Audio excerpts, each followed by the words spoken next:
Maravilha. Então, eu queria começar dando as boas-vindas a todas as pessoas que estão aqui conosco nessa tarde, no 4º Encontro Nacional de Centros e Museus de Ciências, na etapa virtual do nosso encontro, porque esperamos ainda fazer uma etapa presencial em 2021, estamos trabalhando fortemente com essa expectativa. Desde que iniciamos hoje pela manhã o evento, a gente tem colocado muito o quão importante foi manter o evento neste ano de 2020, a necessidade que a gente tinha de conversar sobre a situação da divulgação científica no nosso país, dialogar com perspectivas também de outros países. Então, consideramos, enquanto comissão organizadora, que era fundamental ter esse momento, agora em 2020, mas não descartamos e ainda estamos trabalhando para realizarmos a etapa presencial no ano de 2021.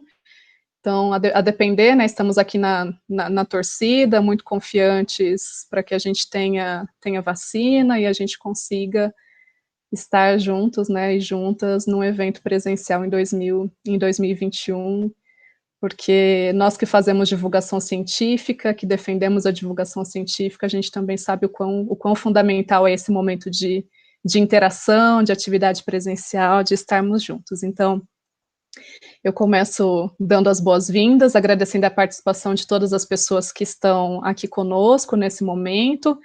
Nós estamos aqui nesse tema de debate 2, que vai falar sobre a formação de mediadores para atuação online. Eu sou Camila Silveira, sou professora do Departamento de Química da Universidade Federal do Paraná. Trabalhei como mediadora no interior de São Paulo, no Centro de Ciências de Araraquara da Unesp, por muitos anos. Trabalho na divulgação científica desde 2001. Fui mediadora, depois passei a formar mediadores de museus, faço pesquisa sobre formação de mediadores e fico muito feliz de ter a oportunidade de estar aqui nesse encontro nacional, mediando uma atividade sobre formação de mediadores. Eu vou fazer alguns avisos mais gerais. Nós estamos com as atividades sendo gravadas. A intenção é disponibilizar todos os vídeos de todas as atividades da programação do evento a partir do dia 12, nós temos o evento acontecendo hoje, dia 10, também uma programação amanhã, ao longo do dia, né, manhã, tarde e noite, no dia 11, e no dia 12 a gente disponibiliza todos os vídeos de todas as atividades para aquelas pessoas que, de repente, não conseguiram participar, ou, né, tiveram que escolher, como nesse caso que nós estamos com 2 temas de debate acontecendo ao mesmo tempo, que possam acompanhar, assistir, enfim, se inteirar dessas ricas discussões que nós estamos promovendo nesse nosso encontro. Tem também uma orientação em relação ao formulário de presença. Aqui no chat tem um link para aquelas pessoas que quiserem, acredito que todas as pessoas queiram registrar a sua presença. Há um link disponibilizado aqui pela Conset, pelo pessoal que está nos apoiando no gerenciamento da nossa roda de conversa, um link disponibilizado para registro de presença. Também uma orientação quanto à participação. Esses temas de debate, eles foram pensados justamente como um espaço para que a gente pudesse dialogar, que a gente pudesse debater, conversar. Então, por isso, nós temos aqui nessa sala algumas diferentes formas, e eu vou fazer aqui proposições já em acordo, né, com Eloy, Rafael e Simone, que já vou apresentar, para que vocês possam interagir, ou pelo chat.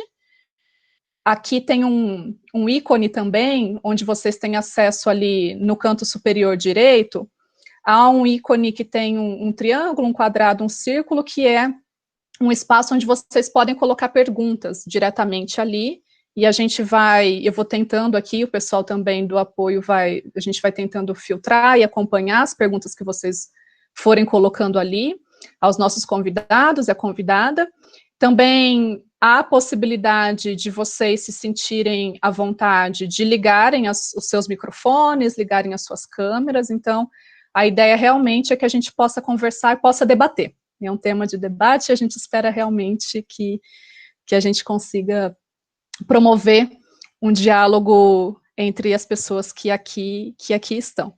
Outra coisa que eu gostaria de registrar é que hoje é dia 10 de novembro, e é o Dia Mundial da Ciência para a Paz e o Desenvolvimento, e o tema que a gente tem esse ano é a ciência para e com a sociedade. Eu, particularmente, então, considero muito simbólico este dia, esse momento de nós que fazemos divulgação científica, que pensamos divulgação científica, pesquisamos divulgação científica, de estarmos hoje, 10 de novembro, no Dia Mundial da Ciência, que tem esse tema, ciência para e com a sociedade, termos a oportunidade desse diálogo com essa temática da divulgação científica, da formação de mediadores para essa atuação online.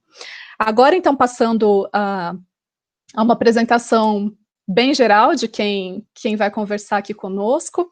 Nós temos, então, a participação do Rafael Adinolfi Araújo, que é educador júnior do Museu Catavento, lá de São Paulo, a quem eu agradeço mais uma vez pela disponibilidade de estar aqui. Rafael, muito obrigada. Temos também a Simone Pinheiro Pinto, do setor educativo do Museu Ciência e Vida, que está falando lá de Niterói, Rio de Janeiro, também a quem eu agradeço imensamente a disponibilidade de estar aqui, e o Eloy Teixeira César, que está falando lá de Juiz de Fora, que é diretor do Centro de Ciências da Universidade Federal de Juiz de Fora, a quem também agradeço imensamente pela participação e pela disponibilidade. Nós combinamos uma dinâmica de fala aqui, começando pelo Rafael, depois indo para a Simone e depois para o Eloy. Vocês vão notar na fala que são pessoas com muita experiência, né, a perspectiva da mediação em museus, cada um falando de diferentes pontos de vista, de diferentes instituições, e a gente espera que essa conversa possa suscitar reflexões, promover diálogo, promover debate. Então, fiquem muito à vontade, eu vou silenciar o meu microfone e vou ficar acompanhando as discussões ali pelo chat. Obrigada, gente. Bom, Camila, obrigado pelo convite. É muito legal poder representar o Museu Catavento aqui nesse encontro. Como você falou, meu nome é Rafael, eu trabalho no Museu Catavento, sou educador lá.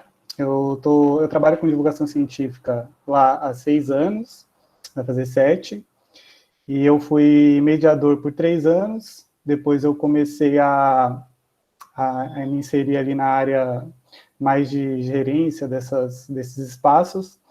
Hoje em dia, eu sou responsável técnico por 4 seções do museu. Uma sessão que chama Terra, que é uma sessão sobre o planeta em si, a formação do planeta, seu interior. Uma sessão sobre ecologia, que trata bastante de educação ambiental.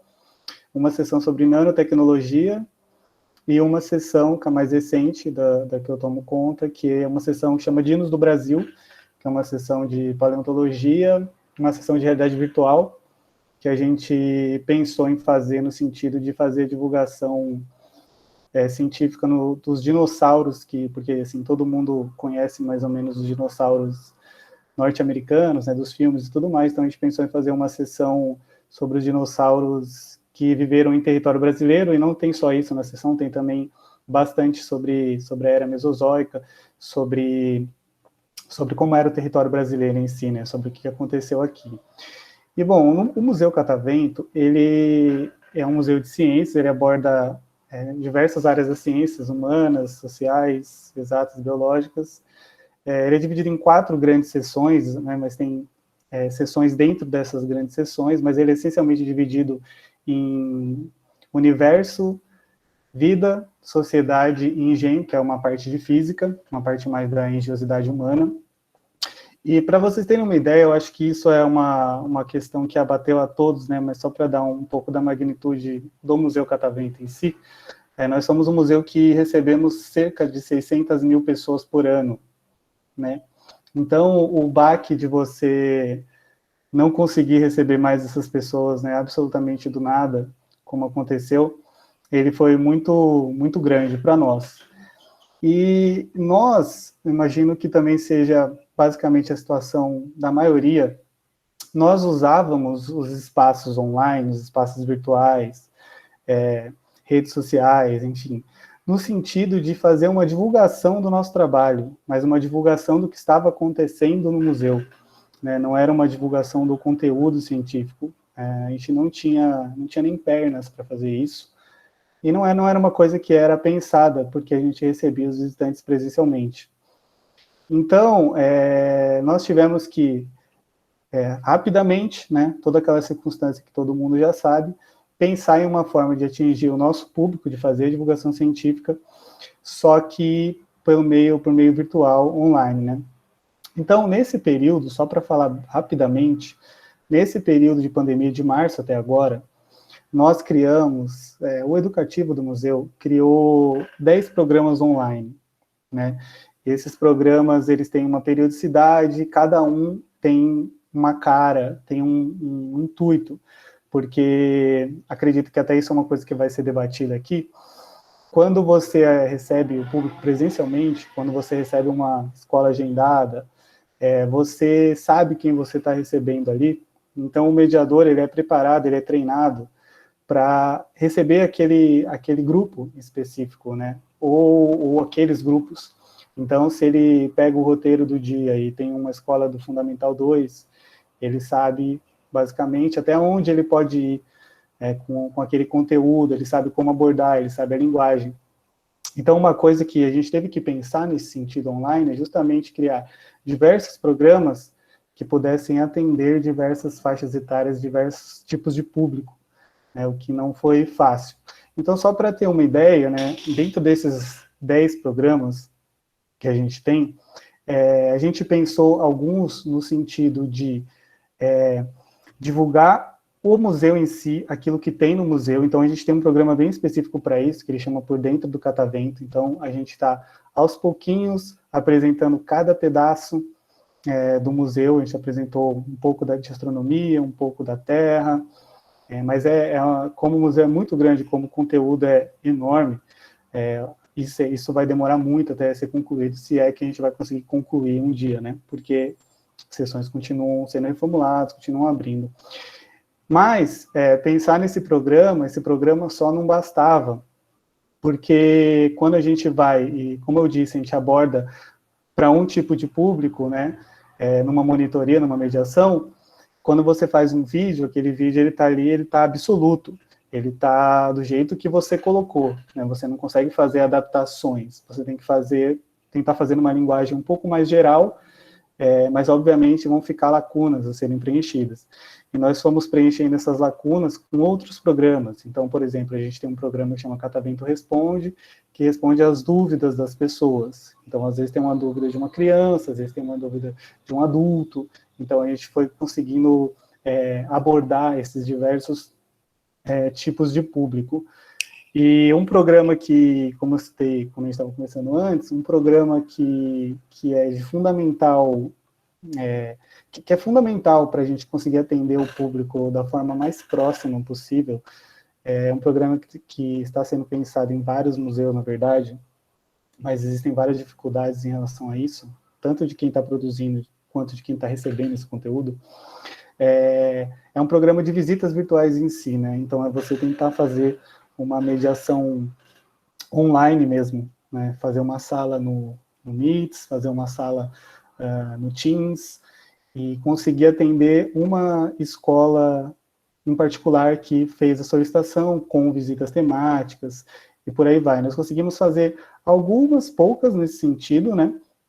E a gente foi preparando os mediadores nesse sentido para fazer essa mediação online, vários treinamentos, muito conteúdo sendo lido. Eles pesquisaram também onde isso estava acontecendo, como isso estava acontecendo, inclusive em museus de fora do Brasil.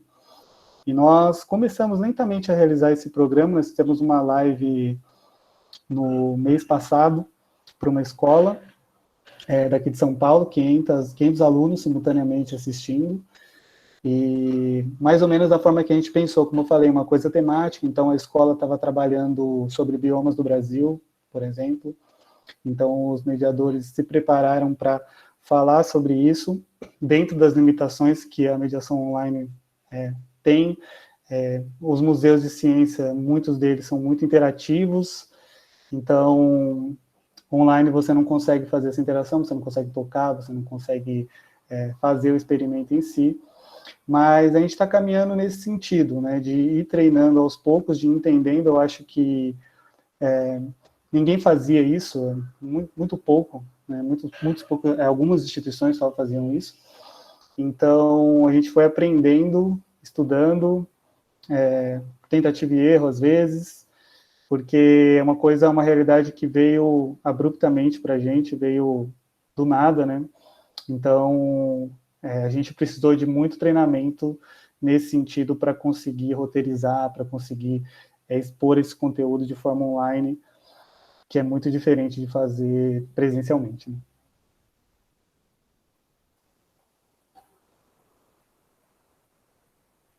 E é isso. Muito obrigada, Rafael. Passamos, então, a Simone. Simone, fique muito à vontade. Obrigada, Camila. Obrigada pela fala, Rafael. Eu vou fazer uma apresentação, porque... Deixa eu ver aqui. Não consigo.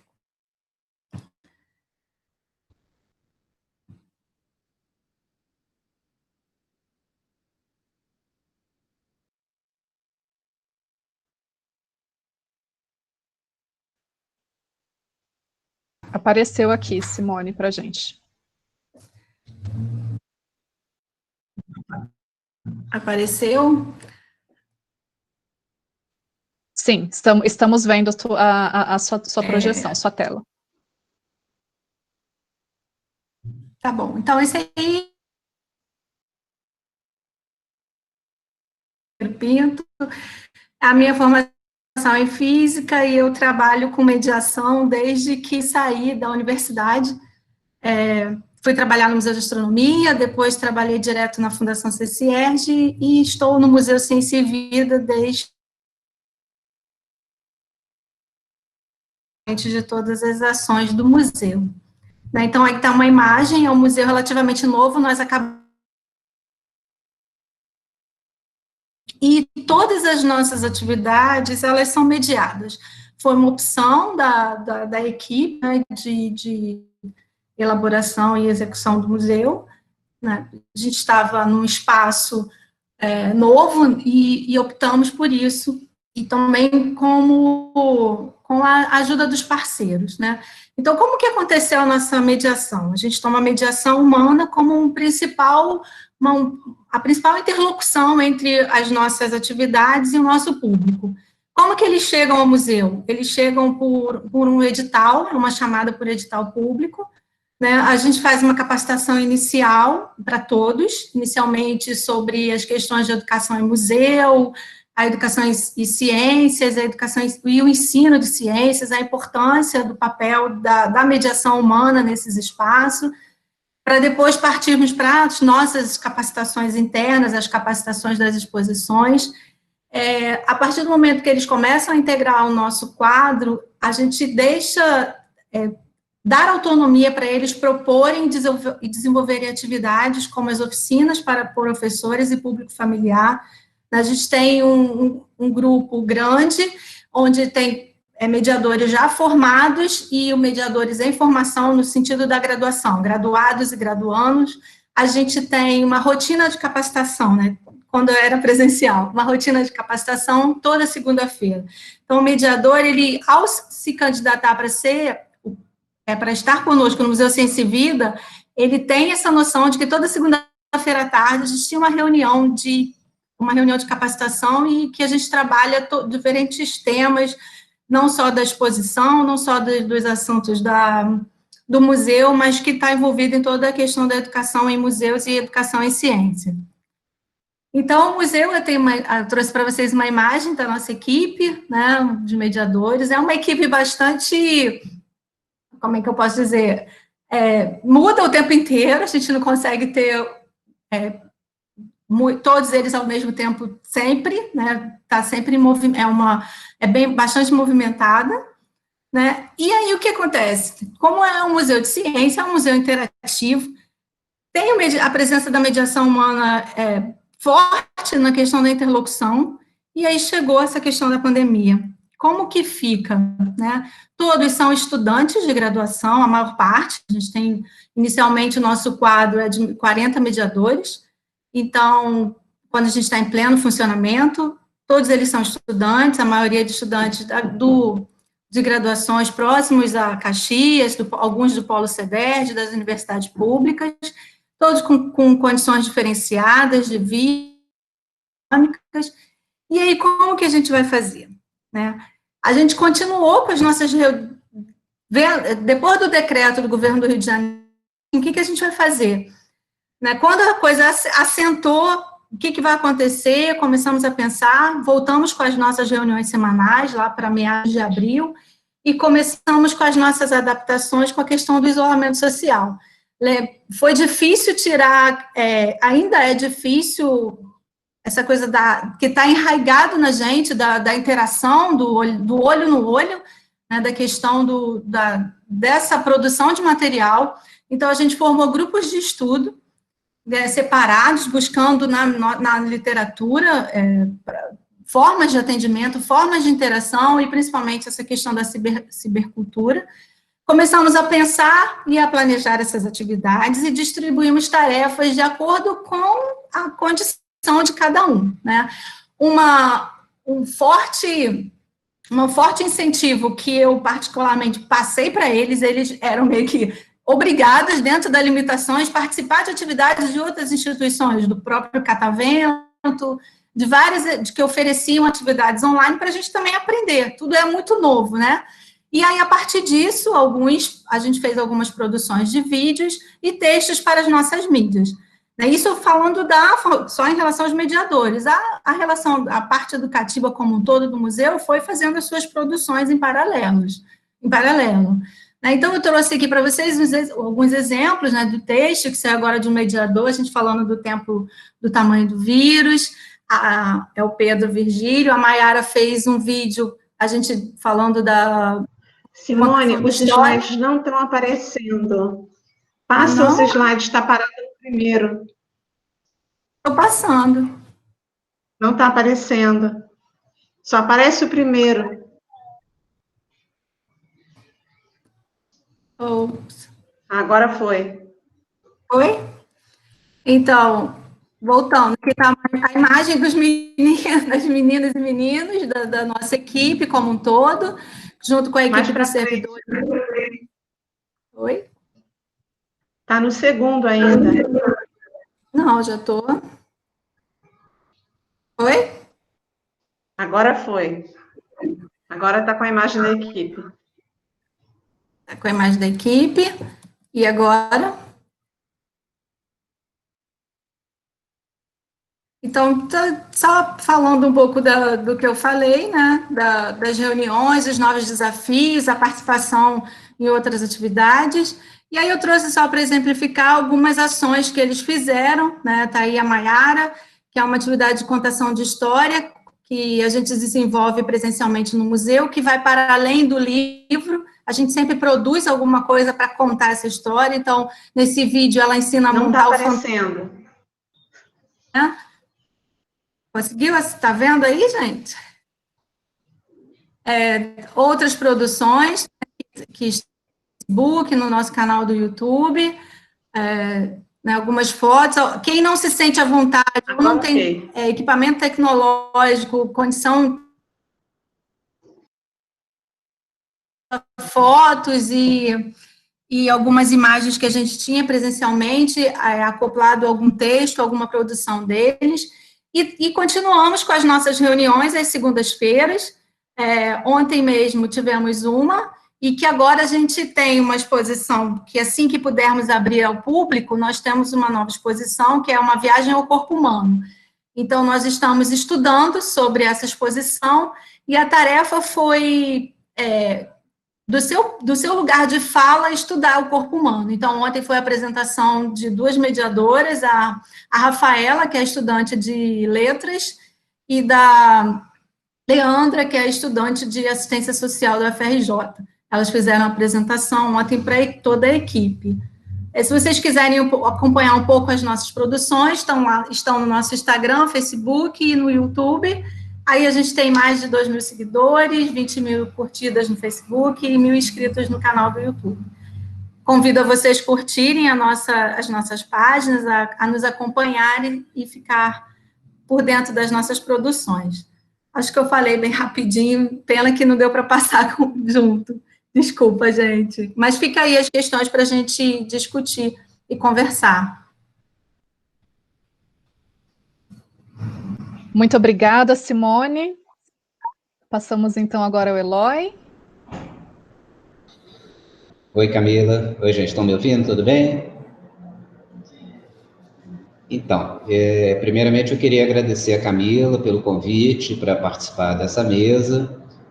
Camila é uma colega já de bom tempo, que a gente tem interesses de pesquisa em comum, né? A gente tem trocado aí algumas ideias, algumas questões, e eu imagino que em breve a gente vai estar com uma exposição nova aqui no Centro de Ciências que vai interessar muito a Camila, né, baseado nos seus trabalhos, viu, Camila? Naquilo que a gente andou discutindo e que eu acho que vai ser uma produção muito interessante, muito bacana para a gente. Eu queria dividir a minha fala em 2 breves momentos. Antes, obviamente, quero também saudar a todos os colegas aqui presentes, né, da divulgação científica, vários que eu conheço, Mônica, Rodrigo, Paulo, e outras pessoas que aqui também estão assistindo a gente. Muito obrigado pela participação, muito obrigado por estarem aqui participando com a gente. Na verdade, essa questão da pandemia, ela foi uma coisa que, obviamente, pegou todos nós de surpresa, né, num momento, assim, de uma forma muito inesperada. E, num primeiro momento, nós, no Centro de Ciências, começamos a pensar em como suprir essa demanda da divulgação da ciência para a população específica de Juiz de Fora, que o Centro de Ciências tem uma demanda muito grande. A gente recebe, claro que não chega ao nível de São Paulo, né? Juiz de Fora tem muito menos população, mas a gente tem uma média de 40, 50 mil visitantes ano, e essa demanda foi, de uma hora para outra, ela acabou, né? Então, a gente começou a pensar numa possibilidade que era, inicialmente, fazer uma divulgação via vídeos. Então, nós começamos a produzir uma série chamada Ciência em Casa. Essa série eram vídeos das nossas atividades, que nós disponibilizamos, então, no YouTube. Nós fizemos 4 vídeos, um vídeo sobre a química, chamada Química dos Elementos, um outro vídeo sobre o observatório astronômico. Nós pegamos uma noite em que a Lua estava muito aparente no céu e fizemos a transmissão da observação lunar. Depois nós fizemos também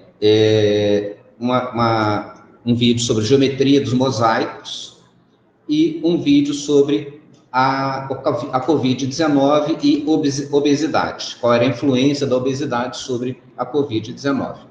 Então, nós começamos a produzir esse material e começamos a divulgar no YouTube, né, e levar a ciência de uma forma virtual para os nossos visitantes tradicionais.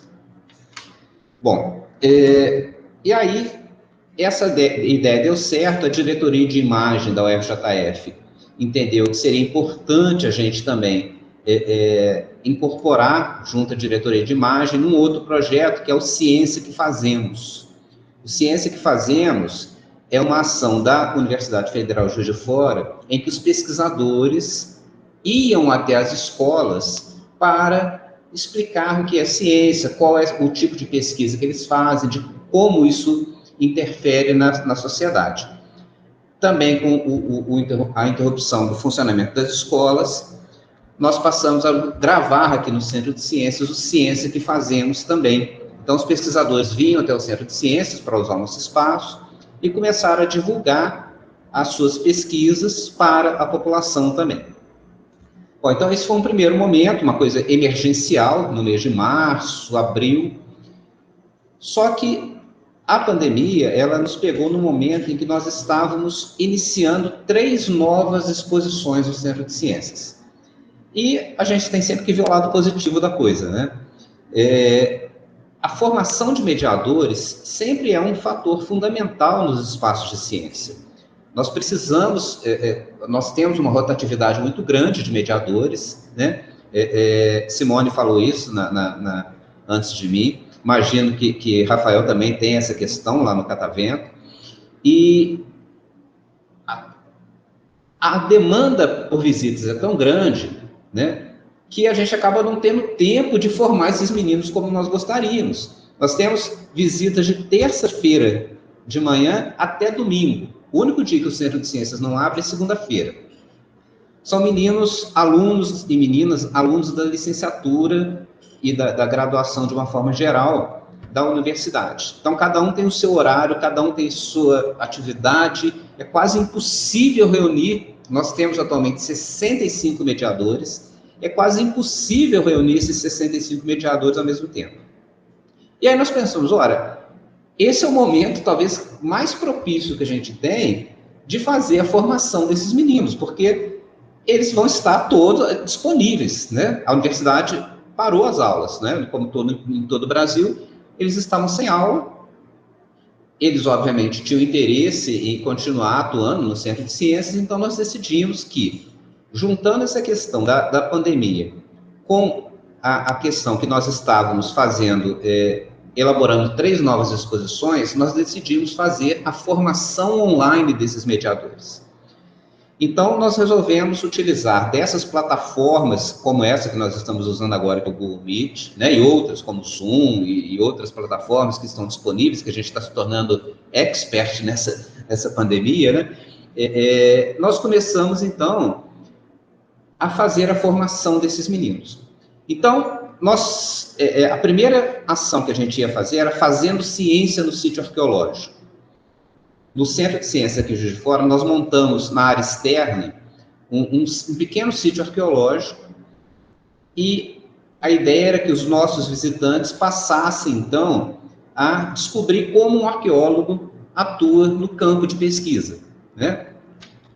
Exatamente nesse momento, a gente acabou de construir o sítio arqueológico, entrou a pandemia, e aí, então, a nossa arqueóloga, que é a Luciane, professora Luciane, ela montou um material de estudo para esses meninos, tá? Ela utilizou uma série de textos, como preservar os sítios arqueológicos brasileiros, arqueologia para o público leigo no Brasil, como se tornar arqueólogo no Brasil.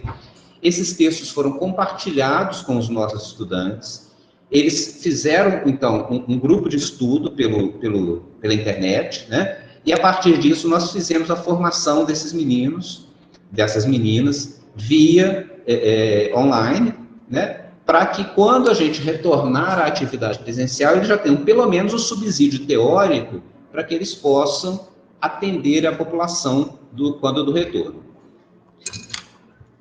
A segunda atividade que nós estávamos prestes a inaugurar era a Vias do Coração, uma exposição montada pela Fiocruz, né? Já esteve em outros museus de ciência do país, e a gente tinha acabado de montar a exposição aqui em Juiz de Fora, quando veio também a questão da pandemia.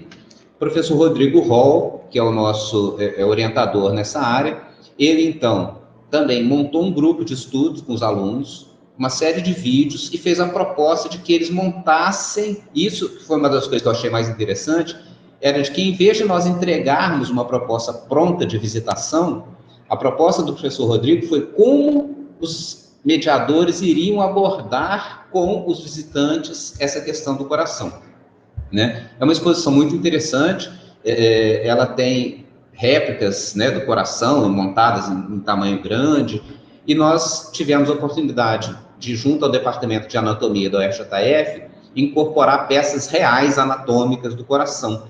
Então, isso também está em estudo para que os estudantes possam também apresentar essas peças para os visitantes. A terceira exposição que nós vamos apresentar, nós temos um observatório astronômico, né? Além do planetário que a gente tem, nós temos também um observatório astronômico, e nós sempre fizemos visitas noturnas. Só que nós temos também um telescópio solar. Então, o professor Cláudio Henrique, que é o nosso astrônomo, fez a proposta de nós fazermos uma visita diurna também com observação do Sol. Então, uma outra ação que nós passamos para os nossos estudantes foi uma leitura do livro Nossa Estrela, o Sol, né? Então, eles fizeram a leitura desse livro e, junto ao professor Cláudio, eles fizeram estudos online de forma a qual seria a forma de abordar, né? E quais seriam as questões a serem abordadas na visita de observação solar. E aí, nessa questão, surgiu uma coisa que é relativamente simples, que é a construção de um relógio de sol, né? Os meninos propuseram a construção de um relógio de sol para que o visitante pudesse, né, as crianças principalmente, pudessem levar esse relógio de sol para a sua casa também.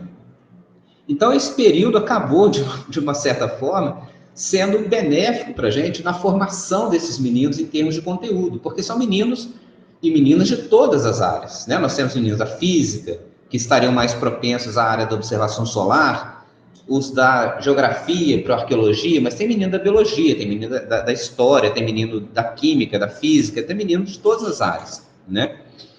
E aí, aproveitando isso, nós acabamos entendendo que talvez fosse muito importante fazer uma formação geral que não existe nos cursos de licenciatura, pelo menos aqui em Juiz de Fora não existe, que seria a prática de introdução à educação museal. Tá? Então, nós fizemos também um mini curso de 8 semanas com nossos estudantes, com textos da Marta Marandino, vários textos da Marta Marandino, né, como Museu de Ciências, como espaço de educação, a evolução do conceito de museu, que permitiram aos nossos estudantes entender efetivamente o que é a educação museal, né? Porque eles não têm essa formação na licenciatura.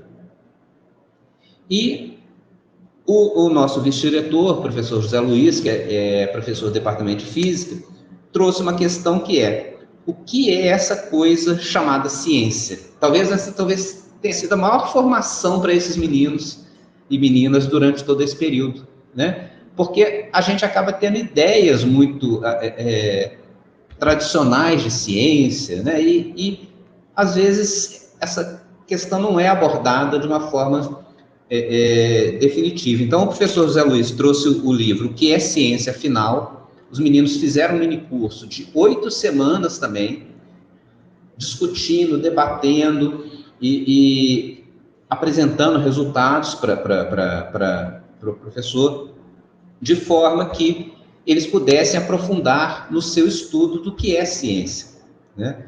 Então, de uma forma geral, eu entendo que, após o período da pandemia, os nossos mediadores vão estar muito mais bem formados do que como a gente trabalhava anteriormente, que a gente não tinha tempo suficiente para que eles pudessem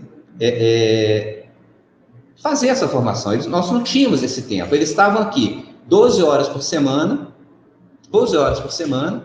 e, além disso, eles tinham a carga horária de aula deles. Então, o tempo de formação anterior era muito menor do que o que a gente tinha. Então, nós estamos entendendo que os nossos estudantes hoje, após esse período da pandemia, vão sair muito mais bem preparados para receber os nossos visitantes do que eles estavam anteriormente, né? Claro que a gente não quer que a pandemia continue, né? A gente quer voltar, porque, afinal de contas, nós somos um espaço interativo, né? Mas a gente entende que esse período a gente usou de uma forma benéfica, tá?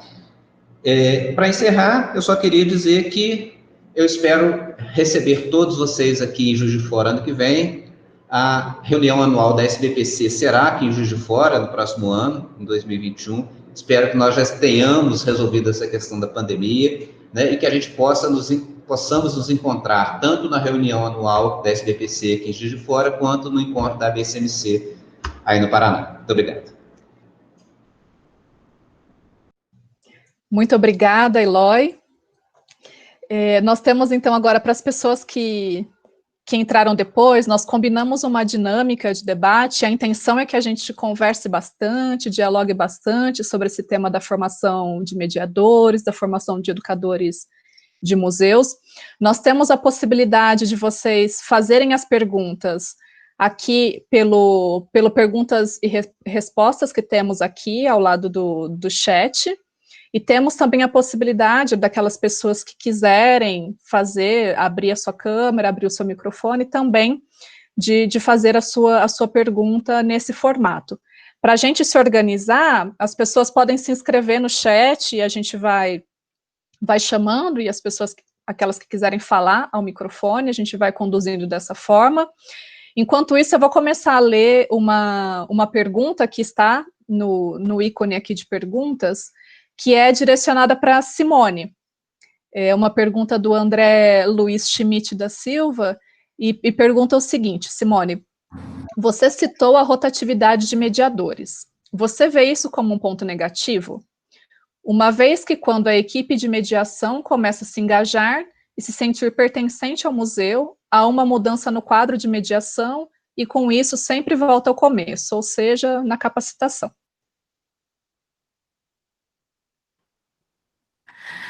Bom, André, obrigada pela pergunta, obrigada, Camila. Se me fizesse essa pergunta há um tempo atrás, eu ia dizer que é totalmente negativo.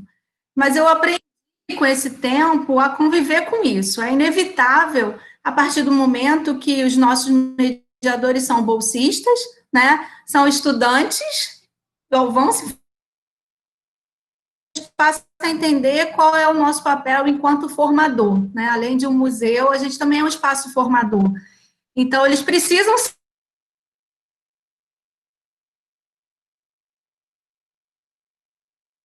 a nossa função como um espaço formador também, a formação desses meninos. Então, eu não vejo mais como negativo, e a gente aproveita essa rotatividade para cada vez estar mais inteirados na literatura de educação em museu, de educação museal, da educação em ciência, da questão da natureza da ciência, como o Eloy apontou. Então, cada movimento desse de entrada e saída de novos mediadores nos força, vamos dizer assim, a estar de novo buscando essa literatura, buscando a literatura primária, a literatura atual, e está sempre em constante capacitação, não só eles, mas como a equipe de formação também. Então, eu não vejo mais como ponto negativo, não. É óbvio que eu gostaria de ter uma equipe permanente, né, mas não é possível, então eu aprendi a trabalhar, Simone, aprendi a trabalhar com essa forma, e não tenho visto com tanta negatividade assim, não. Obrigada pela pergunta. Nós temos agora uma pergunta da Mônica para o Eloy. Eloy, os mediadores são apenas alunos da Federal de Juiz de Fora? Os alunos de pós-graduação também podem ser mediadores do Centro de Ciências? Oi, Mônica. Então, obrigado pela pergunta. Na verdade, nós temos 2 programas de bolsas para atendimento no Centro de Ciências. Um programa chamado Treinamento Profissional e outro, as bolsas de extensão, que são exclusivamente para alunos da graduação. Nós não temos bolsas para alunos da pós, mas eu tenho, assim, uma satisfação muito grande, e é uma honra muito grande de contar isso aqui, que o Centro de Ciências tem se tornado um espaço de pesquisa na área de educação dentro da Universidade Federal de Juiz de Fora. Nós já temos 4 ou 5 dissertações e teses desenvolvidas aqui no Centro de Ciências, e esse ano o prêmio CAPES de tese na área de educação foi para o professor Wagner Seabra, que é do IFET aqui de Juiz de Fora, que fez uma tese aqui no Centro de Ciências da UFJF sobre ensino de ciências utilizando brinquedos científicos. Então, embora nós não tenhamos bolsistas específicos, nós servimos de campo para alunos da pós-graduação, e isso tem dado resultados muito bons, e o ápice foi esse ano com o prêmio CAPES do professor Wagner. Parabéns, Eloy. Obrigado. Eu vou só passar uma pergunta agora aqui para o Rafael, né? Uma pergunta do Eloy para o Rafael. Quem são os mediadores do Catavento? E depois eu vou lá para o espaço que a gente já tem mais outras perguntas, tá? Que são perguntas mais gerais para os 3. Olha, Eloy, é interessante essa questão, porque eu nunca tinha pensado nessa rotatividade em relacionado aos museus ligados às universidades. Nunca tinha pensado nessa questão. Porque no Catavento a gente sofre muito com isso, porque o que acontece? Os mediadores lá, eles são estagiários. Então, eles são alunos, eles têm que estar matriculados em algum curso. A gente escolhe, obviamente, aqueles que estão mais ligados à área que eles vão atuar, mas eles são estagiários. Então, existe uma rotatividade também muito grande. Eu tenho, sob a minha responsabilidade, 26 estagiários. E eu diria que, assim, vai 2 a 3 a cada 3 meses, para mais. Quando chega no final do ano, tem muitos que se formam, eles também não podem permanecer lá. Então, o contrato de estágio ele só pode ser por 2 anos. Então, dificilmente, é muito raro algum estagiário que permanece esses 2 anos lá. Como a Simone falou, assim, eu vejo isso de uma forma um pouco negativa, porque na questão justamente de treinar eles, de deixar eles aptos a fazer as mediações, é complicado. Falando do meu caso, eu escolho os estudantes de biologia, química e geografia, porque as 4 sessões que eu sou responsável, elas variam muito em conteúdo, né? Então, se tem paleonto, tem química, tem biologia, tem geografia, tem geologia. Então, eu escolho esses estudantes de áreas mais próximas. Mesmo assim, a pessoa que faz geografia, ela vai ter que focar bastante na questão que é referente à biologia, que é referente a paleonto, que eles não têm muito na graduação deles. Então, isso é uma coisa complicada lá, porque para esse mediador estar apto mesmo em todas as sessões, isso demora 2 a 3 meses fazendo um treinamento sério. Então, aí se eu estou treinando 1 a 2 meses, ele está ficando já legal, ele já está conseguindo pensar nos diferentes tipos de conteúdo, os diferentes tipos de abordagem para diferentes faixas etárias, e aí ele sai. Então, isso é uma complicação muito grande para a gente lá, essa outra atividade. Agora temos perguntas mais gerais, e vocês fiquem à vontade para estabelecer a dinâmica de quem quer responder, se os 3 querem responder. Temos uma pergunta aqui do Paulo. O ambiente virtual pode vir a ser uma ferramenta de formação continuada de mediadores?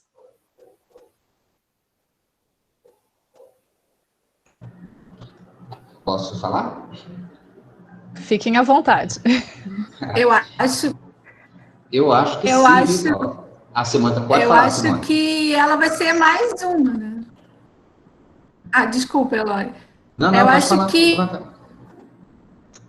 que tudo que estamos fazendo, eu acredito que tudo que estamos fazendo agora nesse período, dessa forma virtual, veio para ficar, né? Não, no nosso meio, de que trabalha muito com ação, é óbvio que a gente vai voltar aos poucos, reconquistar esse espaço, mas tudo que a gente está aprendendo, tudo que a gente está vivendo, não vai poder ser esquecido, até porque o avanço tecnológico também foi bastante, né? Então, a gente vai ter que pensar, transitar e surfar, como dizem os meninos, né, nas 2 ondas, na virtual e na presencial. E acho que vai ter que tirar de positivo aí tudo que essas 2 formas nos pode contribuir para essa formação, para essa atuação, para essa interação com o público. É isso que a gente vai ter que aproveitar. Eu vou na mesma linha da Simone, porque o que acho que a gente está aprendendo nessa questão toda da pandemia, por exemplo, eu participei há alguns meses atrás da avaliação do PIBID da residência docente da CAPES, que tradicionalmente é presencial, né? Então a gente vai para Brasília, e é aquela despesa de voo, de hotel, e quer dizer, é uma despesa enorme que a CAPES acaba tendo. E como esse ano não pôde ser assim, nós fizemos tudo virtual, também pelo online, né, pela plataforma, e a coisa fluiu de uma forma muito positiva. Eu acho que a gente vai, de uma certa forma, agregar as 2 questões, o presencial e o online. Eu senti que, de uma certa forma, foi mais fácil reunir 65 mediadores online do que reunir 65 mediadores presencial, né? Quando você tem meia dúzia, a coisa fica... Mas quando você tem um número... Quando esse número vai aumentando, a coisa tende a se tornar um pouco mais difícil. Então, eu acho que isso veio para ficar também. Mas, assim, eu também não quero abrir mão do presencial. Eu acho que a gente ter esse contato, né, humano, essa coisa da gente estar junto, da gente estar interagindo, é uma coisa fundamental também. Mas eu acho que em determinados momentos nós vamos ter uma nova ferramenta para auxiliar a formação dos nossos mediadores. Eu entendo que sim. Eu, particularmente, senti, às vezes que nós tentamos fazer reuniões presenciais com 65 meninos, foi impossível conseguir. Impossível. Vinha 50, vinha 40, mas nunca vinha 65. E online, nós conseguimos os 65. Então, assim, eu acho que isso pode ser, claro, uma ferramenta a mais, sem abrir mão do presencial, que eu acho que é fundamental nas relações humanas, né? Mas sempre vem a somar. Eu vou dar até um exemplo, 2 exemplos rápidos do que tem acontecido. É uma coisa bem recente, de semana passada, essa semana. A gente precisa, agora, no Catavento, treinar alguns mediadores em sessões que não são as deles, porque a gente não está completamente aberto, é só o térreo. E nesse contexto, né, que está relacionado a essa produção de conteúdo online, para treinar esses monitores agora, essa semana, a gente vai utilizar alguns dos vídeos que foram produzidos dentro dessas sessões, porque aborda o conteúdo de uma forma séria e concreta. E tem outra coisa também, que é bem interessante nessa formação continuada, no nosso caso lá, e também no caso da pessoa ser um estudante, o que acontece, que eu me deparei muito nesse sentido, quando eles iam produzir, eles têm que fazer eles são parte dessa produção de conteúdo, então eles têm que pesquisar e roteirizar. Não necessariamente a mesma pessoa, mas eles têm que fazer essas 2 tarefas. E eu reviso esse roteiro, para esse roteiro ir para o ar. Quando chegava para mim, e eu pedia para eles, coloquem as fontes. Quando chegava para mim, isso vinha com fontes esquisitas, vinha com coisas que eu nunca tinha ouvido falar. E isso ajudou, inclusive, a sentar com eles, a fazer reuniões online, nesse sentido, de ensinar eles fazer essa mediação, de pesquisar fontes sérias, artigos, de como tirar isso e passar para um contexto de divulgação científica, mantendo a veracidade científica, sem extrapolar, sem falar um absurdo, sem cometer um erro. Então, isso ajudou bastante, acredito, na formação deles, inclusive na graduação, não só dentro do museu. Então, eu acredito que sim, acredito que isso vem para ficar, e a gente vai aprimorar isso cada vez mais. Claro, como ela falou, acho que o presencial é fundamental, eles voltaram agora, a gente reabriu recentemente, e a gente tem passado muitas coisas para eles presencialmente, mas essa questão online, ficaram várias lições, acho que para eles, tanto para nós quanto para eles. Tem uma pergunta aqui do Luiz. Vocês receberam novos mediadores durante o contexto da pandemia? Como foi o planejamento para incluir esses novos membros da equipe neste contexto de atividades remotas? Alguém teve novos mediadores nesse contexto? Eloy, Simone, Rafael? Não. Eu, na verdade, perdi mediadores. Infelizmente, meninos que largaram o curso, né, nessa questão da dificuldade de se manter, alguns que conseguiram bolsas de iniciação científica, mas novos mediadores não. Eu perdi 13, de 26 perdi 13, só que tinham 2 pessoas que elas entraram e veio a pandemia. Então, basicamente, elas foi no contexto da pandemia, então elas nunca tinham realizado nenhuma mediação, e esse treinamento foi feito de forma online, principalmente quando eles retornaram, passando o material, o conteúdo, artigos, foi feito tudo de forma online e aconteceu super bem. Claro que na hora que eles chegaram lá, a gente teve que acompanhar de perto para saber como ia ser essa mediação com o público, principalmente nesse contexto, máscara, viseira, bem complicado, mas o treinamento foi online. Não, a gente lá no Museu Ciência e Vida também não recebemos ninguém e nem perdemos ninguém. Ainda estamos com o mesmo quadro, defasado ainda, porque não deu tempo de fazermos um novo edital, e aí estamos com o mesmo grupo. Tá. Tem uma pergunta do Adriano agora. Gostaria de saber o tempo de treinamento ou formação dos mediadores nos museus representados. Há um documento básico do museu que descreve as etapas a serem cumpridas durante o treinamento? O tempo de formação dos mediadores e se tem algum documento com algumas etapas que são descritas para orientar essa formação dos mediadores em cada museu. Quer começar, Simone? Eu vou começar, então, de novo. Bom, lá no Museu Ciência e Vida, como eles são selecionados através do edital, no edital a gente coloca que eles, inicialmente, uma formação de uma semana, 40 horas, essas horas são divididas em estudos e apresentações, e no final eles têm que propor alguma atividade de acordo com o que foi discutido durante a semana. Conforme o Eloy colocou, a gente se baseia na literatura da área, né, com os textos da Marta Marandino, da Cibele Caselli, da Esther Valente, da Andréia Costa, da área de Educação e Museu, e também as pesquisas da área de ciência e tecnologia do Ministério.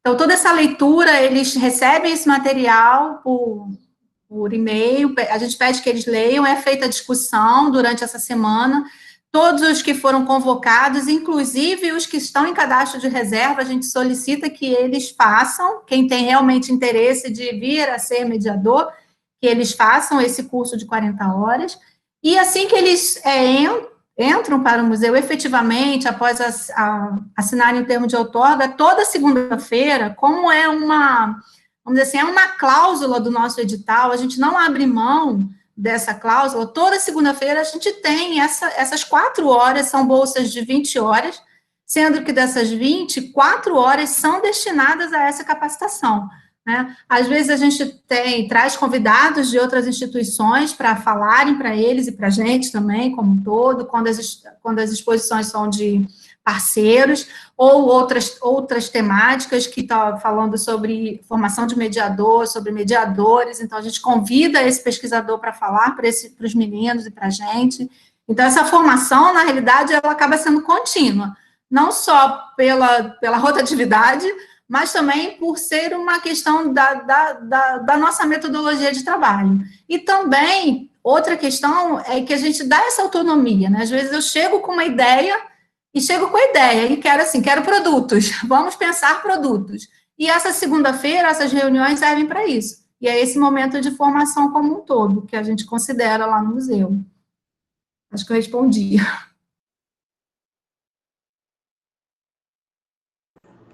Eu gosto dessa ideia da Simone, da formação contínua na segunda-feira. Nós já tentamos implementar isso aqui, mas a gente esbarrou na dificuldade de que a nossa bolsa tem um tempo menor. Inclusive, eu vi uma pergunta a respeito disso no chat, né? A nossa bolsa são 12 horas semanais. Então, se a gente dedica 4 horas, por exemplo, numa segunda-feira, sobra muito pouco tempo para o menino atuar, sendo que nós funcionamos de terça a domingo e funcionamos à noite. Então, isso acaba criando uma dificuldade, além da dificuldade de ter todos os mediadores com tempo livre na segunda-feira. Então, o que a gente faz quando os mediadores novos chegam, o responsável pela área, né, que seja da física, química, biologia ou astronomia, ele faz uma formação inicial com esse mediador, e depois nós passamos para aqueles mediadores veteranos que nós temos. Ele vai passar um período de pelo menos 2 semanas a 3 semanas acompanhando esse mediador antigo, antes de tomar qualquer ação. Então, ele não atua na mediação enquanto ele não acompanha durante um período, o mediador veterano, né? Só ele passa a ter autonomia para também atender o público visitante.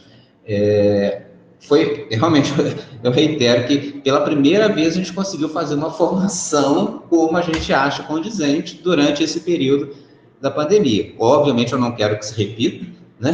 Eu espero que isso passe o mais breve possível, mas assim, a formação efetivamente é um grande problema, né? Quando a gente tem essa grande rotatividade de meninos e meninas na mediação. A gente tem também, como o Rafael descreveu, a Simone descreveu, uma rotatividade muito grande, né? São meninos e meninas saindo a todo tempo, e uma equipe muito pequena, né? Nós temos aqui eu, na área da química, o professor Cláudio na astronomia, o professor Zé Luiz na biologia, na física, e a Denise e a Marcela na biologia. Então, nós temos 5 pessoas para fazer uma capacitação contínua. Então, não é um trabalho muito simples de fazer, além de todas as demandas que a gente tem. Mas a gente tem conseguido dar conta do recado por enquanto.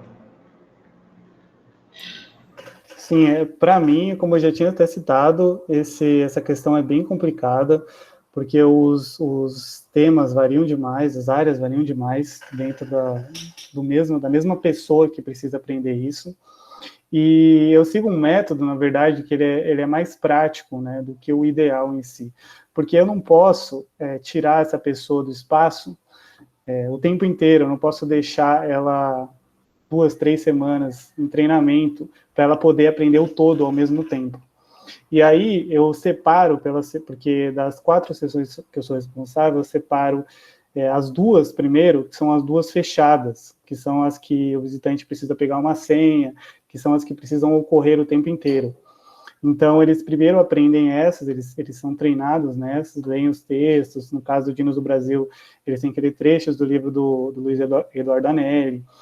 Então, demora. E quando eles conseguem... Isso também é bom, porque nessas sessões fechadas, eles conseguem interagir com o visitante, com os grupos, conseguem se soltando, eles não têm que fazer a mediação para o grupo inteiro, o tempo todo, porque tem uma parte que é de tecnologia, um vídeo de 30 minutos. Então, isso vai habituando eles desse contato com o visitante. Aí, depois, eles recebem esse treinamento nas sessões que são abertas para o público, que é a Terra e a Ecologia. Então, aí também vem um conteúdo muito pesado de geologia. Então, a gente também dá um tempo, e a mesma coisa que o Eloy e a Simone disseram, eles também são acompanhados por alguém, não necessariamente eu, tem mais 2 pessoas que fazem isso. Então, eles só realmente vão fazer a mediação quando estiverem totalmente preparados, e eles vão estar acompanhados, né? No caso, eu prefiro deixar como eles preferem, assim, como você está mais à vontade. Então, às vezes, a pessoa tem uma ligação melhor comigo, então sou eu que acompanho. Tem as outras 2 pessoas, a Letícia e a Tainã, que trabalham comigo. Às vezes, o monitor se deu melhor com ela, o mediador se deu melhor com elas, está mais à vontade a fazer com elas. Ou, às vezes, um mediador também do espaço, veterano, que está lá há muito tempo. Fiquei mais amigo desse aqui me ensinou um pouco mais, então é ele que vai. Mas eu diria que para assim, dominar o básico dessas sessões todas, uns 2 meses, 2 e 3 meses, acho que para a pessoa se sentir confiante mesmo a fazer essa mediação nas 4 áreas, uns 2 a 3 meses. Demora bastante, porque justamente ele não pode se dedicar o tempo inteiro àquilo, ele vai ter que pegar um grupo ou outro, atender um visitante ou outro, então isso acaba prejudicando, porque é justamente aquilo que a gente falou da rotatividade. Então, às vezes, sai 5 de uma vez, então eu não consigo pegar os 5 que entraram e deixar eles 1 mês estudando, 3 semanas estudando. Eles têm que aprender uma sessão primeiro para eles conseguirem atender, para quando eles não estiverem atendendo, eles voltam lá, estudam mais um pouco. Então, é um processo demorado lá, né? Nesse caso, no Catavento, não só para mim, para todas as sessões que tem lá, é esse mesmo roteiro. Eu vou ler aqui o comentário. Oi, desculpa, Simone, fica à vontade. Só para complementar a resposta, Camila, é exatamente isso. A gente também aproveita os mediadores que são mais antigos, já têm uma experiência, e a gente também faz essa forma, né? Eles nunca vão para o salão de exposição sozinhos, né, sem ter visto ou observado alguma coisa anteriormente. Então, é muito importante também ter no quadro alguns mediadores já com alguma experiência. Essa formação com os pares, né, é sempre muito marcante, né, nos nossos espaços, né? E um detalhe que eu até esqueci de falar, justamente a primeira coisa que eles vão ter acesso, vão ter contato, são com os textos da Marta, enfim, a mediação em foco. Então, a primeira coisa é entender a realidade museal. Então, isso já leva um tempo para eles absorverem. Depois disso, vem todo o conteúdo que é muito vasto, então por isso que demora esse tempo, né? Uhum. Nós temos o nosso horário até as 18 horas programado aqui. Eu acredito que vai dar para passar pelas perguntas e pelos comentários. A Dina coloca que a rotatividade é comum, não é uma pergunta, é um comentário que ela registra, que é comum em nosso Centro de Ciências e Planetário do Pará, em função da prática de estágio ser até 2 anos. Vejo também como ponto positivo, pois nos leva a sair do lugar de conforto, enquanto formadores, técnicos e docentes, e sempre estar buscando ações e desafios constantes. Tem uma outra pergunta agora, que é do Paulo, que ele pede para vocês falarem um pouco sobre os desafios da formação de mediadores para a atuação nas redes sociais. Vocês acabaram contando um pouco dessa experiência, situando um pouco das perspectivas, das aprendizagens, o que é que vai ficar para essas formações. E em termos de desafios, como é que vocês analisaram esse processo, pensando numa atuação voltada para as redes sociais, que é a pergunta do Paulo? Eu acho, Camila, assim, que o maior desafio, na verdade, não é nem a questão das redes sociais em si, porque a gente fica surpreso, assim, óbvio que esses meninos e meninas, eles dominam essas questões das redes sociais de uma maneira, assim, absurda, né? Eu fico vendo, nós fizemos uma proposta de fazer alguns vídeos sobre o nosso museu de malacologia, né, que são as conchas, e, assim, eu imaginei que aquilo ia ser uma coisa hiper trabalhosa, e de repente eu estou vendo, eles estão lá fazendo, eles estavam lá fazendo isso com uma facilidade e assim, com uma espontaneidade impressionante, coisa que eu talvez nunca conseguisse fazer como eles estavam fazendo. Eu acho que a maior questão é que as nossas exposições, especificamente aqui em Juiz de Fora, são basicamente participativas, né? Elas têm a participação do público, e é óbvio que, de uma forma online, isso se torna muito menos né, interessante do que o presencial. Então, assim, o difícil realmente é como transformar isso de uma forma participativa nas redes sociais também. Porque o domínio, eles têm, muito, muito, muito grande. É uma coisa assim, parece que eles já nasceram sabendo isso, né? Mas é realmente essa transformação de uma exposição onde você pega, onde você toca, onde você participa numa coisa online, né? Isso realmente eu acho que talvez seja a grande dificuldade, que eu não sei se há uma solução para isso. Eu realmente gostaria, espero que a gente consiga unir as duas coisas o mais breve possível. Assim, o nosso desafio também tem sido esse não de mexer nos equipamentos, mas de ter acesso, principalmente à internet, né? Muitos dos nossos mediadores moram em regiões onde a internet é ruim, né? Os equipamentos não são de alta qualidade para a gente produzir um vídeo com alta definição, e outra barreira que a gente tem enfrentado é essa questão da interação, né? Que no vídeo é diferente, eles não ficam falando, fazem o vídeo, eu falei, calma, gente, a gente não tem como trocar, aquela coisa de você corrige na hora, você está falando, interagindo com o seu público, e você vai, esse diálogo, o vídeo é diferente, por mais que a gente já tenha isso impregnado nas nossas ações, quando a gente está preparando um vídeo, e um vídeo institucional, né, é diferente quando eu faço um vídeo para minha rede particular, e eu faço de qualquer jeito, né? Agora eu estou fazendo um vídeo é um vídeo institucional para a instituição que a gente está representando, então não pode ser qualquer jeito. Então, um grande desafio, são as duas barreiras E a gente está aprendendo a dialogar com essas tecnologias e com os problemas que elas trazem por conta da precariedade local, né? O acesso à internet. O próprio museu, às vezes, o museu fica na Baixada Fluminense, às vezes tem casos de roubo de cabos, ficamos sem acesso à internet, telefone, isso está em toda a sociedade carioca, toda a sociedade no Rio de Janeiro está passível de vivenciar isso. Então, essa é uma barreira. Mas a gente está sobrevivendo. Demora a sair, então, uma coisa que a gente faria ali, numa oficina de 1 hora e meia, a gente tenta colocar num vídeo de, no máximo, 5 minutos, porque também a gente sabe, se fizer uma coisa muito longa, o público acaba desanimando, e transportar toda aquela nossa, né, toda a nossa vivência, toda a nossa interação para um vídeo curtinho. É um desafio que a gente está cada vez mais lutando para vencer. Eu acho que, como eu falei até na minha fala inicial, quando você vai fazer um vídeo, uma série de vídeos, como a gente elaborou programas em si, né, que eles têm uma periodicidade, sai toda semana, sai a cada 15 dias. Então, um desafio que a gente encontrou foi encontrar uma cara para isso, né? Cada um tem uma cara, cada um tem um sentido, um público. Como eu citei também, eu nunca tinha feito um roteiro na minha vida, um roteiro de vídeo. Não sabia como é que funcionava, como é que eu poderia separar as coisas, porque pegava a mediação que ocorria naquele espaço, aquela mediação ela ocorre de uma vez só. Então, o monitor ele consegue ir linkando os assuntos, ele fala de uma coisa, vai ter ligação com a outra.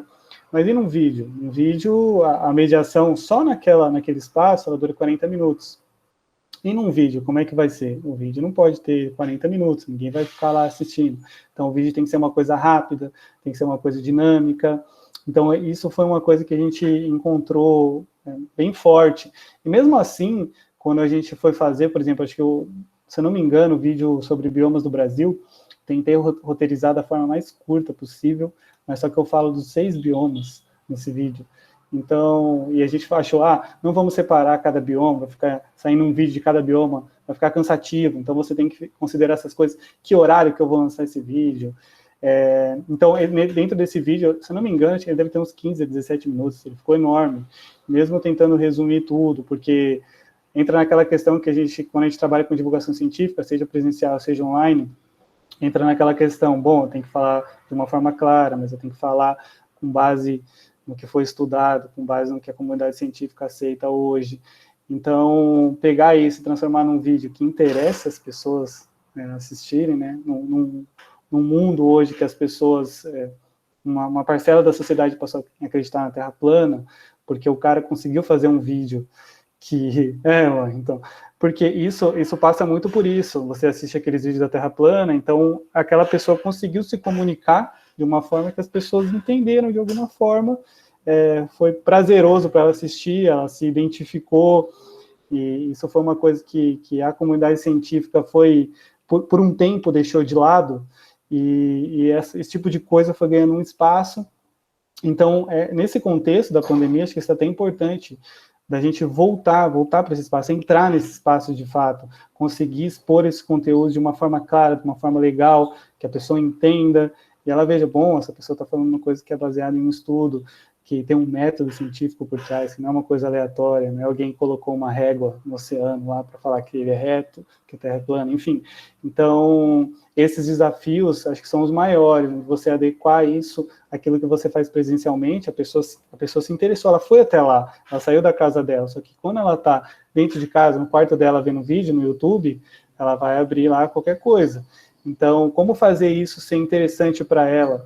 Ela vai permanecer no vídeo, tem um tempo de permanência, ela não vai ficar 30 segundos e ir embora.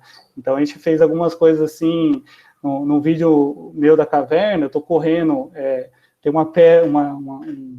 uma rocha enorme atrás de mim, me alcançando. Então, a gente tentou fazer algumas coisas, bem no começo do vídeo, para pegar a pessoa, e depois começar a falar do conteúdo. Então, acho que esses desafios foram os maiores, assim, que eu presenciei nessa atividade nesses últimos 6 meses.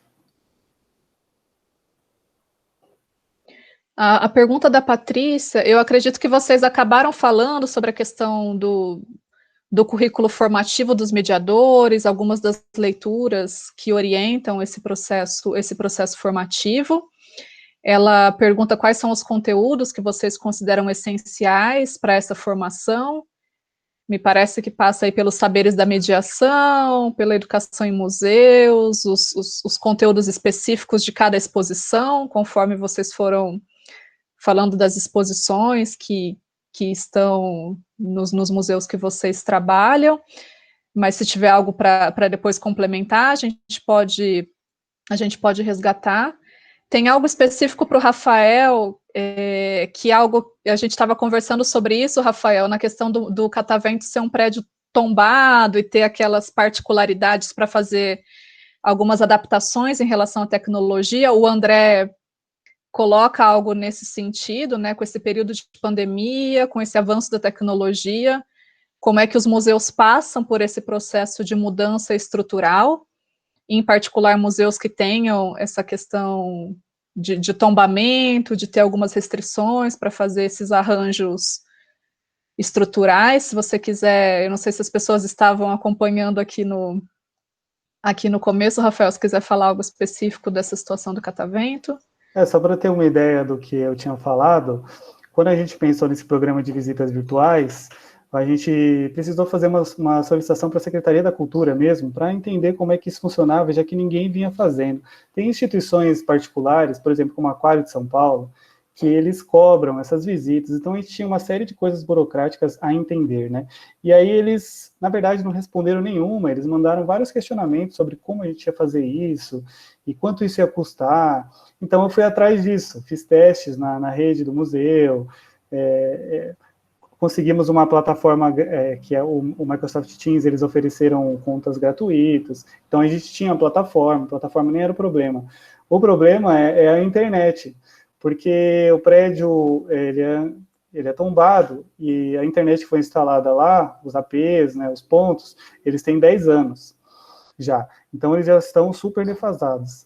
Quando a gente foi fazer um acompanhamento assim geral, tem uma ideia, um orçamentozinho assim, só para ter uma ideia de como seria para melhorar a internet no térreo, só em um andar, esse valor gira em torno de R$300 mil.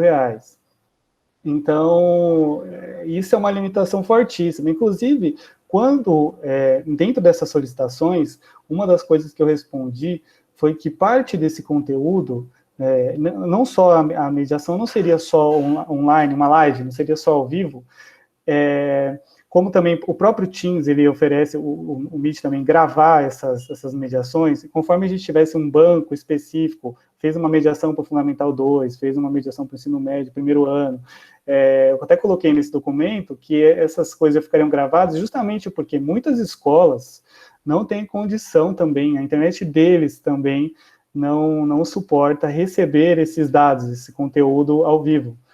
Então, uma forma de driblar isso seria gravar e enviar gravado, porque numa internet ruim você consegue baixar mesmo com um tempo, você vai demorar mais, mas não tem problema, faz em outro dia, baixa um dia, faz no outro, e a gente até fez uma live nesse sentido, e a interação poderia ser ao vivo, mas por um chat, uma coisa assim. Então, essa limitação não é só da instituição museal, essa limitação é de todo mundo. As escolas, quando a gente tinha limitação presencial de que as escolas não conseguem ônibus para chegar lá, vamos supor, essa limitação permanece porque a escola e os próprios alunos não têm internet para receber esse conteúdo, né? Então, de fato, isso é uma coisa que complica muito nesse contexto. A internet em si, da população em geral, é complicada, né? Eu vou somar aqui as duas, tem duas perguntas, da Érica e da Dina. A Érica pergunta se os mediadores, além do atendimento ao público, se eles se envolvem em outras atividades do museu, e se sim, em quais, e como é que esse tempo é dividido. E a pergunta da Dina, ela é pedagoga no Planetário do Pará, e ela pergunta qual a configuração do trabalho do pedagogo nos espaços de vocês. Então, da Érica, perguntando se os mediadores participam de outras atividades, e se sim, como é que esse tempo é dividido em relação à atividade de atendimento ao público, e a Dina sobre a participação do pedagogo nos espaços museais de vocês. Então, posso começar? Tá. Em relação à participação dos mediadores, isso é uma questão também que vem nos incomodando há um tempo. Porque a gente entende que o processo de formação num espaço de ciência não pode ser apenas esse atendimento ao público. Então, nós começamos, e assim, chega a ser irônico, né? Nós tínhamos feito uma proposta no começo do ano que os nossos mediadores apresentassem trabalhos neste encontro da ABCMC. Né? Essa tinha sido a proposta, nós fizemos a reunião no final do ano passado, começo desse ano, de que eles deveriam dedicar um tempo das 12 horas semanais, que normalmente as escolas ficam por volta de 2 horas e meia, 3 horas no Centro de Ciências, sempre sobra 1 hora, por tarde ou por manhã. Então, essa hora a mais seria utilizado para que eles começassem a pensar em trabalhos, naquilo que eles estavam desenvolvendo, na mediação, para que nós pudéssemos apresentar no encontro da ABCMC. E aí veio toda essa questão da pandemia, e isso, obviamente, não progrediu, mas a gente espera retomar isso no ano que vem, porque isso vai fazer parte da formação de futuros divulgadores da ciência e de futuros educadores, né? Então, isso é uma coisa que a gente vem tentando trabalhar. Em relação ao pedagogo, essa é uma falta, uma questão que falta ao Centro de Ciências. A gente já teve essa demanda junto à reitoria, de que nós precisaríamos de um especialista na área, mas que até então nós não conseguimos. Nós não temos um pedagogo na nossa equipe.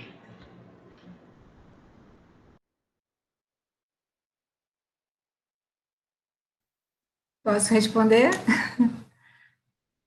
Então, no Museu Ciência, os mediadores, eles têm, a gente dá autonomia e um pouco a gente cobra também a participação deles em tudo, né? Eles são incentivados a participarem de encontros, congressos, na BCMC, no Circo da Ciência, sempre vai um mediador participando.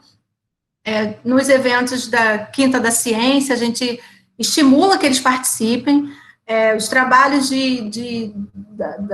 na graduação deles, quando eles desenvolvem atividades relativas ao museu, eu sugiro que eles apresentem os temas ou alguma oficina.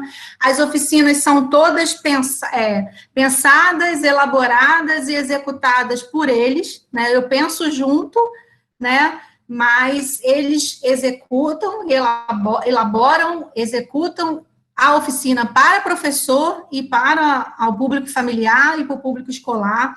Então, eles são peças extremamente pensantes e executoras dentro da nossa instituição. A gente pensa junto, testa, faz tudo antes de ir para o público, e eles que são a peça principal nessa atividade. A produção é escrita também, quando é material para professor, as oficinas para professores, a gente produz um caderninho, né? Não é uma apostila, mas algumas coisas que o professor sempre pede, e aí a gente produz, cada oficina tem um caderninho de orientação daquele tema, onde ele pode se aprofundar no assunto. Esse material é produzido por eles, sob visão nossa, e eles têm autonomia e têm participação intensa nesse sentido, e agora também, nesse momento em que a gente está tendo um tempo maior para escrever, para ler, né, eles estão produzindo esses materiais, a gente está com a autoria deles, na verdade, eles que trouxeram a sugestão, eu acatei, eles estão produzindo, aí vem para a gente fazer a revisão, passar por todo o processo para ir para as nossas mídias, para as nossas redes. E em relação à questão como esse tempo é dividido, quando a gente está em presencial, a gente se divide. Quando tem escola, a gente está no salão de exposição.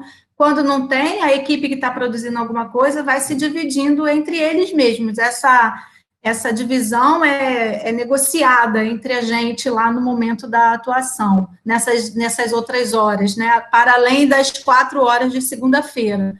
Em relação à pedagoga, a gente não tem uma pedagoga no nosso quadro de servidores, mas como a mediação mediação, a gente abre, né, para todas as áreas do conhecimento, então a gente sempre tem uma pedagoga, uma estudante de pedagogia na equipe, e isso faz diferença, sim, cada vez que tem uma, a gente fica assim, lá vem a pedagogia, mas ainda bem que ela está lá para nos chamar a atenção, nos ajudar a refletir nesse sentido, porque eu, por exemplo, a minha formação é em física, então a gente está muito fechada na área de exatas, né, e aí vem a pedagogia, chama a gente e faz a gente refletir nesse sentido do social, da interação, da colocação desse tema, de como a gente vai discutir, é bastante enriquecedor. Eu compartilho a mesma questão da Simone. Eu pego currículo porque a gente também não tem uma pedagoga no quadro, mas eu pego sempre currículos de estudantes de pedagogia, então sempre tem pelo menos uma pessoa de pedagogia entre os mediadores, isso aí eu faço questão. Eu sei disso porque a pessoa que ocupava o cargo antes de mim, minha ex-chefe, ela é pedagoga, e o que eu aprendi com ela nesse sentido, não consigo nem mensurar. Então, depois de um tempo, eu comecei a adotar esse padrão de sempre ter uma ou duas pessoas, estudantes, porque eles trazem outra visão, como a Simone falou, a maioria é de exatas, e tem um pessoal de geografia, eu sou da química, então a maioria é de exatas, e um pedagogo faz muita diferença. E sobre os mediadores, eles participam, sim, eles ajudam na produção de material educativo, né? Pedagógica, enfim. Mas é aquela questão também, que foi abordada aí pelo Eloy, falta tempo. Então, para conseguir sair do zero, para chegar no material pronto, demora bastante tempo. Aí, às vezes, essa pessoa sai, e aí fica no meu colo desenvolver isso. Então, eu também tenho várias outras demandas. Então, mas tudo que tem lá, nesse sentido, foi feito por eles, junto com eles. Eu sempre falo, e quem sabe das necessidades diárias, as necessidades atuais da mediação, são eles que estão fazendo ela, todos os dias. Então, se tem algum tema que está complicado, se tem alguma coisa que os visitantes não estão conseguindo entender direito, são eles que estão sabendo, dia a dia. Então, eles vêm, trazem para a gente junto faz algumas coisas de sentido. A seção de ecologia que tem lá, ela é pouco interativa, ela não é muito parecida com o resto do museu. Então, na hora de fazer uma mediação com grupos agendados, ficaria aquela monitoria palestra o tempo inteiro, olhando para o painel. Se fosse assim, 40 minutos, não ia acontecer. E tudo que eles trouxeram nesse sentido, a gente tem vários jogos, uma ecotrilha, vários jogos, a gente tem um monte de coisa lá que auxilia eles, para diferentes tipos de idade, inclusive. Então, eles auxiliam nessa parte, mas falta tempo, porque eles estão lá no espaço atendendo, eles estão estudando, então falta um pouco de tempo. Gente, já estamos nos minutinhos finais, uma pena tinha outras perguntas aqui, como da Mariela, perguntando sobre as artes no contexto do Museu de Ciências, vários comentários de colegas de museus, colocando as suas experiências, mas já chegamos ao final. Eu deixo esses minutinhos para que Eloy, Simone e Rafael possam, enfim, fazer suas considerações finais, suas falas finais, para a gente caminhar para o encerramento desse debate aqui, mas que a gente sabe que continua, porque a gente ainda tem muito por fazer.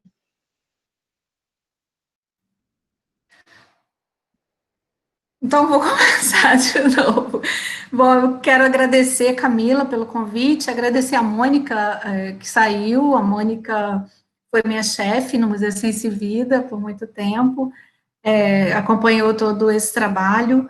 Eu estou muito feliz de estar aqui, falando desse trabalho para vocês e deixar o convite, que assim que passar, a gente possa se encontrar. Se vocês estiverem no Rio, faça uma visita, nos procure. Enquanto isso, não é possível, curta as nossas páginas, vejam lá, vamos trocando, se vocês quiserem, a gente pode conversar em outros momentos, podem ligar, mandar e-mail, e acho que é isso, a gente nesse momento agora tem que se unir, cada um dentro da sua casa, fazer o que está no nosso alcance para continuarmos respirando e fazendo o que a gente sabe fazer de melhor, que é divulgar a ciência, levar esse trabalho que é muito bonito para todo mundo, né, para o nosso público, que é o que a gente está buscando. Muito obrigada mais uma vez pela participação. Beijos para todos. Também queria agradecer a Camila pelo convite, ao Eloy e a Simone pelo debate, todos os presentes, as perguntas. E é isso, acho que como você falou, Camila, acho que esse é um debate que vai durar muito tempo e espero que a gente tenha a oportunidade aí de se encontrar um dia, façam uma visita aqui para a gente conversa, faz uma visita aí com vocês, é sempre legal compartilhar as experiências, os diferentes espaços. E é isso, muito obrigado aí a todos. Também agradecer a Simone, o Rafael pela participação na mesa, a todos que nos assistiram, agradecer a Camila mais uma vez pela mediação e pelo convite, e espero todos aqui, ano que vem, em Juiz de Fora, no encontro da reunião anual da SBPC, e espero também no Paraná, para o encontro da BCMC ano que vem. Muito obrigado a todos, boa noite. Maravilha, muito obrigada mais uma vez, Eloy, Simone, Rafael, a todas as pessoas que estiveram nesse debate. Lembrando que o evento continua amanhã, com atividades no período da manhã, tarde e noite, e até uma oportunidade que a gente possa se rever presencialmente. Obrigada, fiquem bem, com saúde, beijos e abraços. Até mais. Tchau, tchau.